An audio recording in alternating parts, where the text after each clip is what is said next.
যখন বাড়িতে ঢুকবা, তো বাড়িতে ঢোকার সময় কি সুন্নাত আছে এটাই।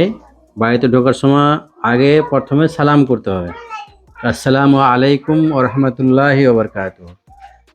বাড়িতে কেউ থাকুক চাই না থাকুক, বাড়িতে যদি কেউ না থাকে তাহলে তোমাকে সালাম করতে হবে কীভাবে বলে, আসসালামু আলাইনা ওয়া আলা ইবাদুল্লাহিস সালিহিন। কি বলবা? আসসালামু আলাইনা ওয়া আলা ইবাদুল্লাহিস সালিহিন। এটা বললে কি হবে, যে ফেরেশতা যে থাকে ওই ফেরেশতাকে সালাম দেওয়া হবে। এবং এরকম করে সালাম দিয়ে বাড়িতে যদি কেউ না থাকে আর এইভাবে সালাম দিয়ে বাড়িতে ঢুকি, তো এক তো সুন্নত আদা হবে, সুন্নাতের উপর আমল করা হবে, আর দ্বিতীয় এই বাড়িতে শয়তান ঢুকবে না। ঠিক আছে? আর ঢোকার সময় সালাম দেওয়ার পরে বাড়িতে ঢোকার দোয়া পড়তে হবে, বিসমিল্লাহি ওয়ালাজনা ওয়া বিসমিল্লাহি খারাজনা ওয়া আলাল্লাহি রব্বিনা তাওয়াক্কালনা। এই দোয়াটা বলে বাড়িতে ঢুকবে। ঠিক আছে? কি দোয়া? বিসমিল্লাহি ওয়ালাজনা ওয়া বিসমিল্লাহি খারাজনা ওয়া আলাল্লাহি রব্বিনা তাওয়াক্কালনা।